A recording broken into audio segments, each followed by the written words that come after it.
நலன் காக்கும் ஸ்டாலின், உங்கள் குடும்பத்தின் நலன் அரசின் பொறுப்பு. சென்னையில் கடந்த 5 நாட்களாக நடைபெற்று வந்த 64வது தேசிய சீனியர் தடகள போட்டிகளில் ஒட்டுமொத்த சாம்பியன்ஷிப் பட்டத்தை வென்ற தமிழ்நாடு அணியின் பதக்கம் வென்ற வீரர் வீராங்கனைகள் துணை முதலமைச்சர் உதயநிதி ஸ்டாலினை சந்தித்து வாழ்த்து பெற்றனர். பின்னர் நேரு விளையாட்டு அரங்கத்தில் நடைபெற்ற நிகழ்ச்சியில் பதக்கம் வென்ற வீரர்களுக்கு தமிழ்நாடு தடகள விளையாட்டு சங்கத்தின் சேர்மன் தேவாரம் உள்ளிட்டோர் பரிசுத் தொகையினை வழங்கினர்.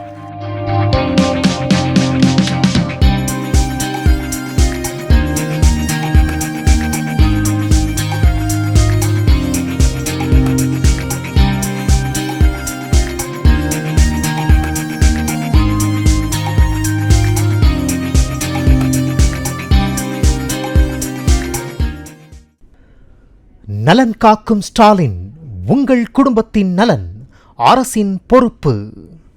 பிளே ஸ்டோர் மற்றும் ஆப் ஸ்டோரில் இருந்து பாலிமர் செயலியை QR கோடு மூலம் பதிவிறக்கம் செய்யுங்கள். செய்திகளை உடனுக்குடன் பெறுங்கள்.